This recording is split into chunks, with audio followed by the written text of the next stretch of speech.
Sean on the beat.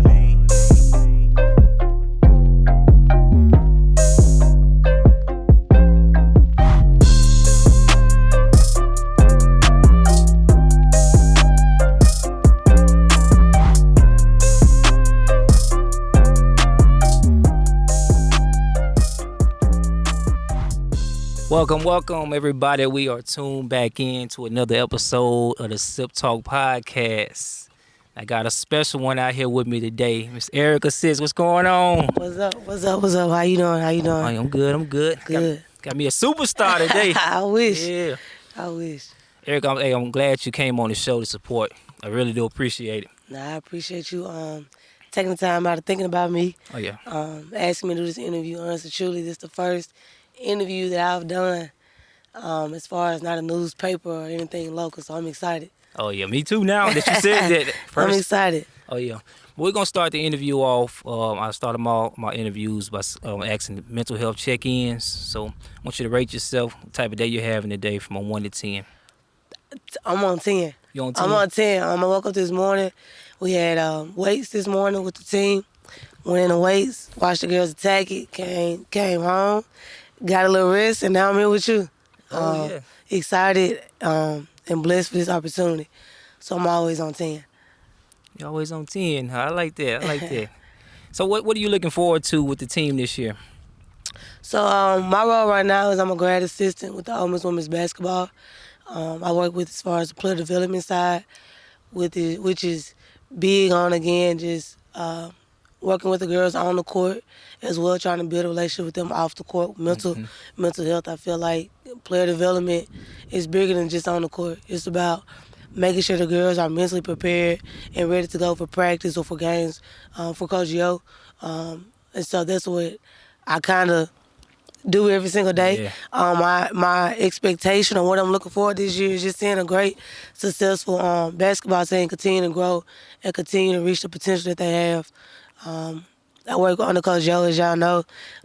She's an awesome coach, changing the program around quick, fast, making history. And so for me, on that end, I'm excited to just learn from her, grow from her, understand how she thinks and learn from that. So how did you get this opportunity? How did this opportunity come for you? Well, for me, honestly and truly, they called me. I wasn't looking for it. I wasn't thinking about it. I was focused on my AAU team. I remember Coach Chris calling me while I was at work on my lunch. And at my job, I usually can't even have my phone. So he was like, hey, would you like to be a GA for the women's basketball team? But I think maybe 2-3 years ago when first came, I remember introducing myself, telling her, hey, listen, I'm alumni of Erika SIsk. I don't have money, but I want to get back to the program. And I knew how I could get back to the program. I told her, I just want to train your kids. And for that, I know that's kind of unheard of. Like, a college coach, not in the SEC, not going to just let somebody come in and train their kids. But 2 years later, I think Coach Chris still remembered me, Coach Yo, and it was like, hey, would you like to come with player development? Being on the floor with the kids, getting them in the gym. I'm like, yes. And so I kind of stopped with my AAU team, and I'm with Coach Yo now on the OleMiss women's basketball team. Okay. So who's standing out to you right now? Who you noticing? Because it's a new team and it's a whole bunch of new faces, a lot of people standing out. A lot of people have the talent. Coach Yo did a great job bringing in a lot of different girls from a lot of areas for her system. Of course, we do have the queen of the silk, Maya Taylor. Okay, all right. She transferred from her state, 5th-year senior. She's going to be a big role, big factor. We do have Madison Scott, which is a junior. She was freshman of the year. We have the Splash Brothers with the Splash Sisters. Snutter Collins. We have an Angel Baker, which was 6th woman of the year. We have a Taya, a.k.a. Coach Yo, called her Chocolate Slim. She would be a big factor. We have Coach Yo has Martha from Croatia. So she has a lot. So when it comes to sticking out, who sticks out to me? Well, all of them are great players. All of them are understanding, buying into Coach Yo's system. Yes. And so when you have a lot of players that buy in and do their role, they all want to stick out in their role. Okay. So that's what I see, and that's what I'm excited about to see excited to see on the court. Oh yeah. Well, I'm definitely gonna be tuning in on TV. I can't wait to be able to see. Like, oh, there she go right there. I see her on there. I see. And it's crazy because I know you. It's called just the sip. I know you have it in your podcast, but Yeah. this what it's all about. Branding those girls, getting those out there, and, Yes. and getting the support. So if you're watching it, come support the girls. Come support them. They need it. Women's basketball, I don't think you understand. For me playing in 2013, 14, 15, 16, to where they are right now, I feel like everybody needs to be in the same practice stand, support Coach Joe, support what she's doing, and support the girls because they can't do it without y'all. Coach Joe can't do it without y'all. And so for me, I think that's big as far as support from the SIP. I'm so glad you said that. I'm really glad you wanted to put awareness on that to make sure they fill them up just as much as they fill up the boys' stadium. And I mean, I just feel like that came from me playing as well.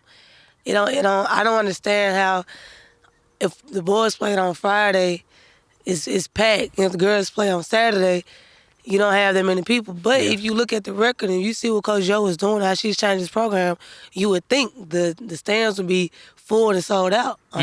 So I never understood what's the difference between what girls can't dunk, boys can. Because right now we have 7 players that's jumping 7 inches over the goal. You have 1 girl that can dunk.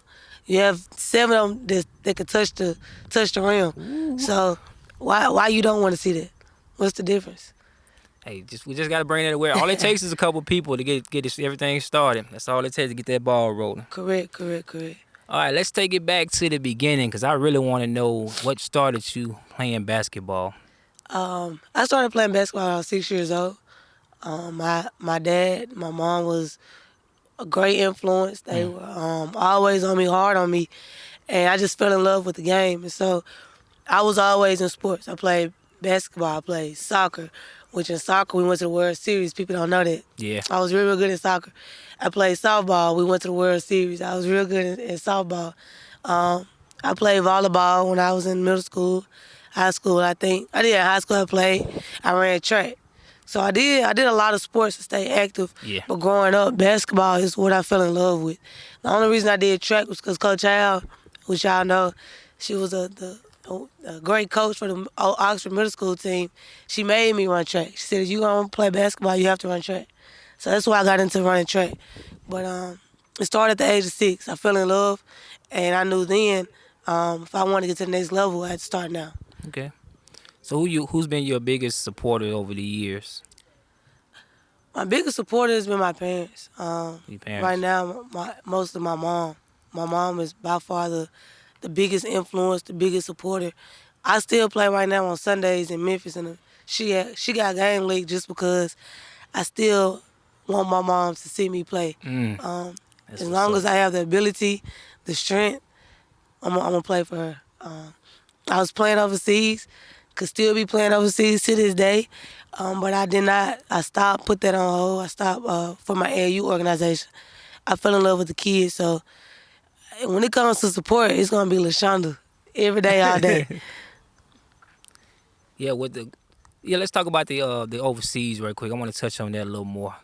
So why do people think that just because you don't make it to the NBA, that's the end all be all?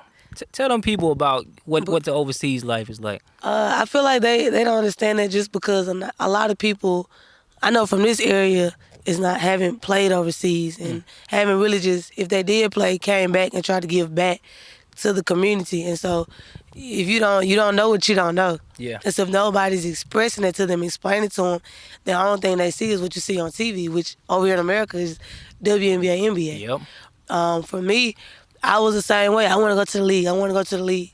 But unfortunately, that didn't happen. It didn't happen. So the next step, it was overseas. But playing overseas, I understood. It's a lot of WNBA players that's overseas. They play in the WNBA, then they go overseas and play. So it's all the same exact thing.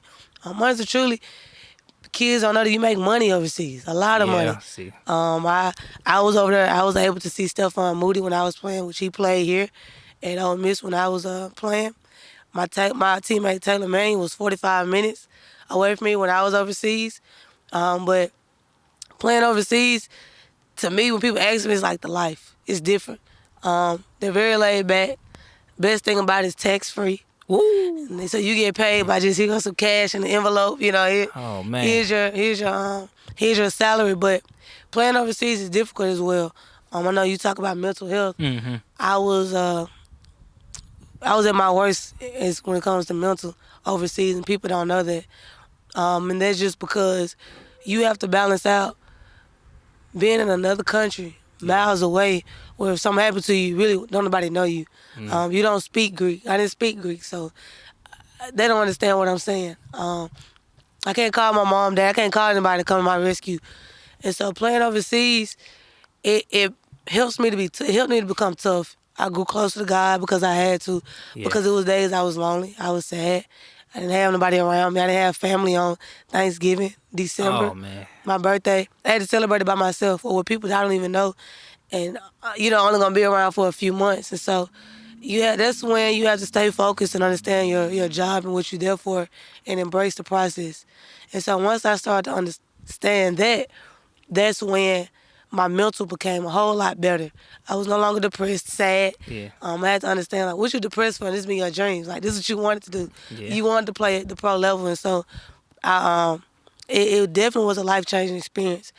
And I tell all my kids, I tell them, like, listen, you want to talk about NBA, picture this, right?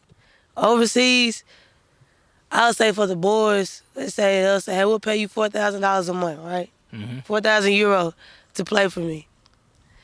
They pay for everything overseas. So when I played 3-bedroom, 4-bathroom house, I had my own car, stayed by myself in an American house. You take, let's just say $500 and 500 euro, and you just keep it. You can't buy a whole bunch of shoes and clothes because you can't travel with it all the way back to the U.S. So really what you going to pay for is just to hang out. So you have you have 3,500 left. You there for 8 months. Let's just say if you take 3,000 back and send it to your U.S. bank, 3 times 8 is $24,000 in your savings account. You only here for 4 months to train. You do that for 3 years, 24 times 3, what's that? 72,000? Yeah. 24 times, I want to make sure, 12, 6, 7, okay. Now, every single year overseas, your contract can get better. So you might make $4,000. You go over there, prove yourself. I can play in Europe. Your agent might find you, oh, this team might want you for $5,000. I would do the same, keep the same formula. I'm gonna keep, let's say 500 or 1,000. Now I'm gonna send $4,000 back. 4 times 8 is 32. You steady racking. So now you racking. So now you do that for 3-4 years. Now you're able to come back and do some things that you want to do. Yeah. Give back to the community. Maybe follow some of your goals, some of your dreams. But if kids don't understand that, the only thing they're gonna think about is NBA and WNBA, which is good to think about. But what's Plan B? So when you're having your AAU team, are you communicating this with the kids, like while you're training them and stuff, or are you just letting them understand, it's more than one way to skin a cat, Right. Instead of just getting their mind set on, okay, I'm finna go play on this big college, I'm finna go to the NBA, and that's just what it is. That's right. For me, when you asked type of coach I was for AAU, I was raw. This is what we practice on this very court. This is where I met you. They raw. I've seen it. we didn't have a basketball. We couldn't really afford to practice in the gym, so we're outside. We're practicing outside on Saturdays and Sundays, and we're getting ready. And they didn't understand that, but you have to take what you can get, and you have to figure it out. Yes. You have to build. You have to go. Nobody's gonna give you nothing. You have to earn it. Nope. And so when those kids was not gonna say necessarily not acting out, but wasn't giving 100%, wasn't just really buying in and focused, that's when I started to remind them, hey, listen to me. You can make this type money. It's overseas, they'll say, I'm looking for a 6'2", this wing, and it's automatically, it's $5,000 they'll pay you. They're not even looking at your talent, just based off physical. I explained that to them. I explained to them that you can make it, you can do it. You just have to believe in yourself. Like, I believe in you, do you believe in you? And with that being said, I stress the overseas a lot just because that's where I was. That's my pro, that's my truth, and that's where I played. Oh yeah. All right, let's take it to the OleMiss career. I gotta read these out to make sure I get this right. Correct me if I'm wrong. Okay, so you played Ole Miss basketball from 2014, 2017. Right. You started 92 games, averaging 8.4 points a game, 3.2 rebounds, 3.2 assists. And check this out, y'all. 254 career steals, ranking 5th all time. Ole Miss. Right. It's right here. Right. I'm gonna tell you this, and not even to brag. Now let's take it back a year before that. Okay, take me back. My Murray State, my freshman year, I was overseas freshman of the year. I was overseas newcomers team, and I was overseas freshman of the week. I think maybe 13, 14 consecutive times in a row. So every single week we played, I was overseas freshman of the week. And then I transferred. I wanted to come back home. I ran track at Ole Miss. That's why from 14 to 17, I was at Ole Miss. I ran track when I transferred instead of sitting out at Ole Miss, and then I played ball. And so that's what I mean by I played a lot of sports. I tell kids all the time, I tell people, just give you 100% in everything. Everything that you do, give 100% because you never know when you'll need it again. For me, playing at Ole Miss and those stats and what I did, SEC is it is the best conference to play in. It's the toughest. Everybody I played against, if you see, are in the WNBA, you have your Asia Wilson that's dominating the game. You have your Diamond DeShields. Those are the type of people that I played against from South Carolina, Tennessee, your Tia Cooper, your Chelsea, all those coming from the SEC, and I'm a small young buck. It's the steals and all that. It was, I have heart. I don't care how little I am. I don't care how you're not gonna debug me.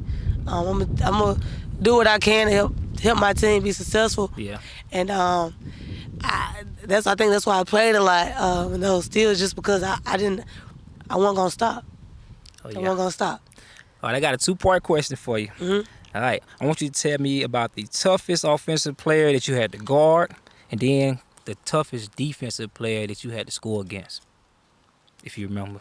So you want college, high school? Oh yeah. I'm sorry. Let's talk college. College. That's tough because everybody in WNBA that I played against today was all good. I'm gonna say going against, of course, Asia Wilson. I mean, go look her up. Watch. She's the face of WNBA right now. Asia Wilson. As far as trying to score against. As far as guarding, Diamond DeShields. It was tough guarding. Victoria Vivens, again, another one from Mississippi. Played against her in high school. She went to Mississippi State, played against her, and now she's in the league and was playing for the league. She's tough as well. I think for me, I messed up was because I was saying at Ole Miss, I'm a 5'9" senior. And so now, guess what I'm trying to guard? 5'9", 6-foot guards, and I'm really just 4'5", 5'4". But I'll say those three. What made it so tough? Like what did they do? Well, actually, on the defensive player, what was her skill set that made it so tough for you? Asia Wilson is a different breed. Like she like 6'4", 6'5", you know. So she got that wingspan. Everything. And so I'm used to going down there and get my shot blocked, but I'm gonna continue challenging her because I want to score on her. So that's how I would It was tough, but that's what I wanted to do. So if I just scored on her maybe once or twice, I build my confidence up. Okay, maybe I can do it again. I know I can do it again. And so for her, that's why I say Asia Wilson, just because my height, her height, and I'm trying to get downhill and trying to score, and here she is right here in my face. Oh yeah. Okay, well, basketball translates to real world life. So during your whole basketball career, what can you say that being on a team, being team-oriented, playing over the years, what has it taught you about, like, what do you use for your everyday life? Well, for one, patience. One thing about me, another thing I always say is blessed. I'm very blessed for everything that God has done for me. And so when it comes to teams, you my teammate, right? So if we're teammates, Coach Joe said all the time, when I go to war, who I want behind me? I want some people that's gonna have my back when I go to war.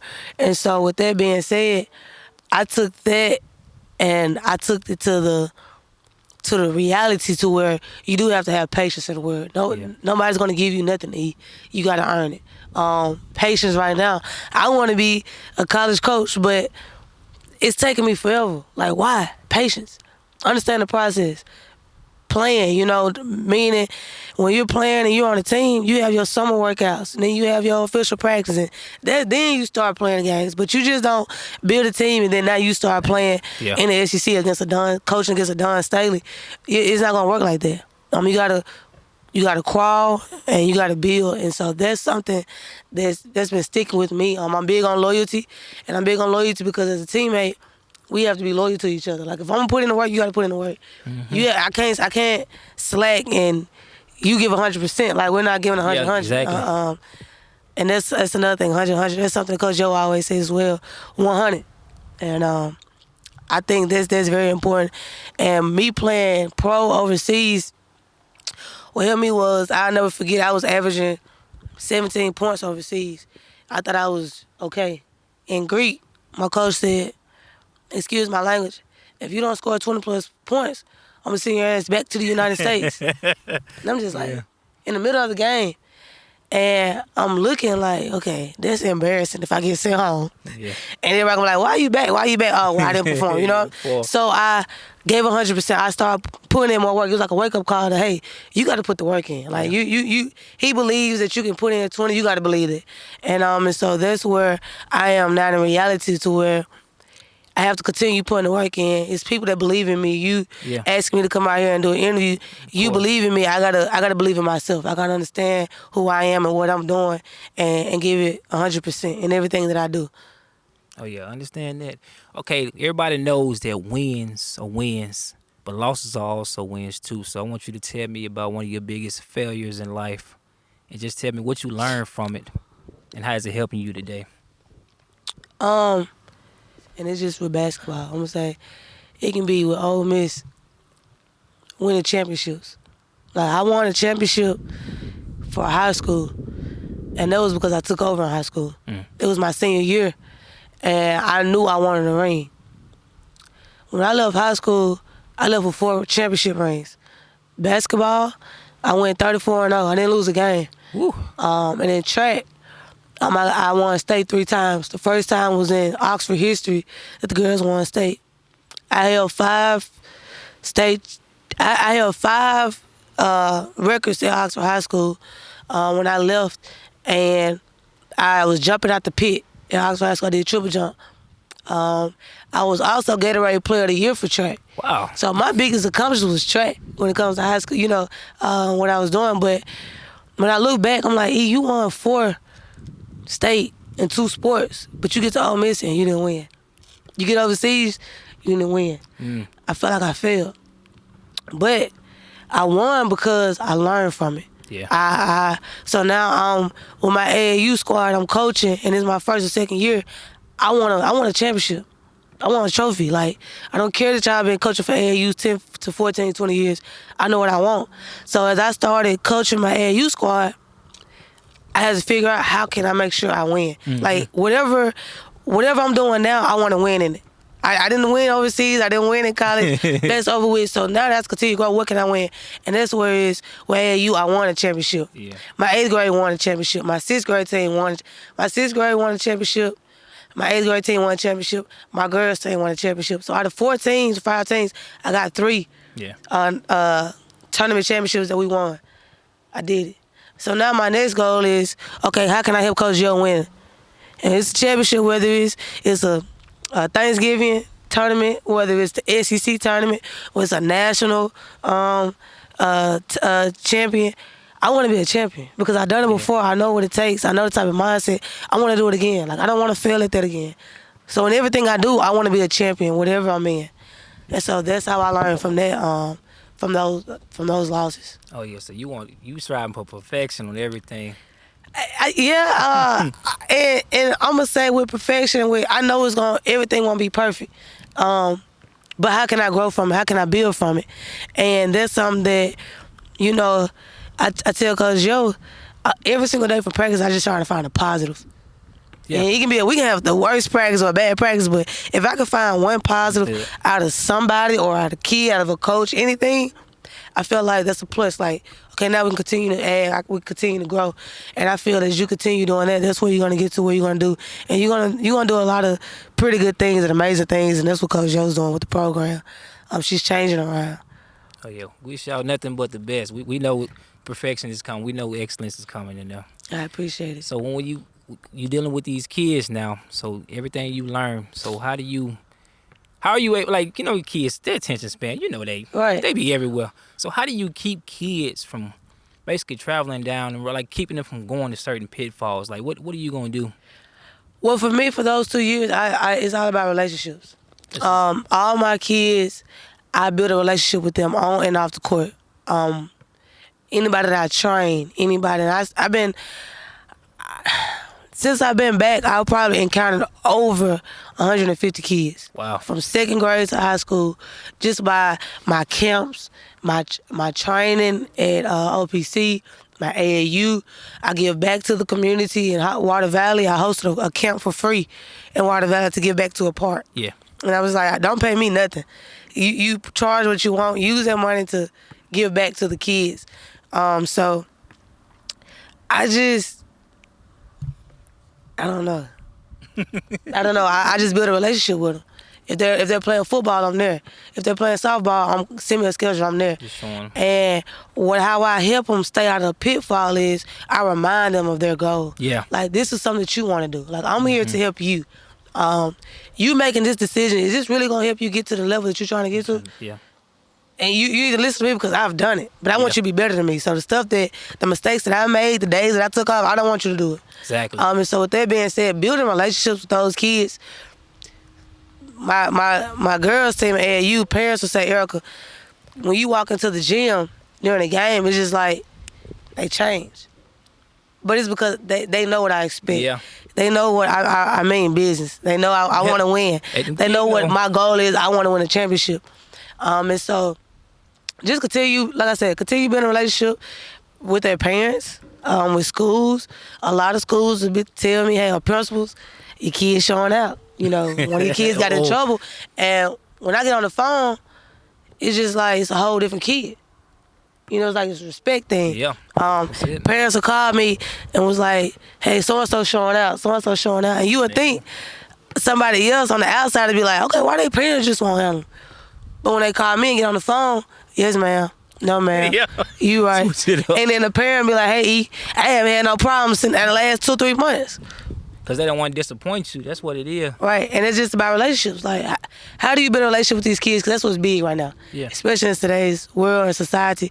If you can build a relationship with them, you'll be all right. That's exactly. Because all they want is some attention. They just want to know somebody care. That's all these kids be wanting. I don't care however way they go about doing it. That's, at the end of the day, that's the only thing they want. All right, Erika, my last question before I let you go. When it's all said and done, what type of name, what type of legacy do you want to leave for this world? I think I've seen a quote before, but it's not about Erika. It's not about me. Everything I wanted to do in life, God has blessed me to be able to do it, which was I wanted to play at OleMiss. I played at OleMiss. I wanted to play at the pro level. I was able to play at the pro level. I wanted to coach. I coached, started my own AAU organization. I wanted to be on staff at OleMiss. I'm a grad assistant there with OleMiss. So it's like everything that my goals, everything I want to do, I've been able to reach them. But it's not even about that. Like, if something happened to me right now, I just want everybody to remember the impact that I had on the kids. Right. Like, that's what I do it for. Right. Everything that I do, like I said, is surrounding people. And how can I help somebody else grow? How can I help somebody else get better? How can I shine somebody else light? How can I use my face, my voice to help somebody else be an impact to kids or the community? And so that's what I want to be known for, my impact on the kids. I want to see kids grow. I want to see kids get better, not just kids, but even at the collegiate level. What can I do? And so that's what's big for me. How can I give back? Right. Well, you know, all these kids, they appreciate you. Everybody that you run in circles with, I know they appreciate you. You're a good person. You got a really good heart. Thank you. And I want to take the time out to just thank you just for coming on this show and supporting it. And, you know, I'm wishing you the best on all your endeavors. Nah, I really, really appreciate it. I thank you for thinking about me, Oh, yeah. inboxing me.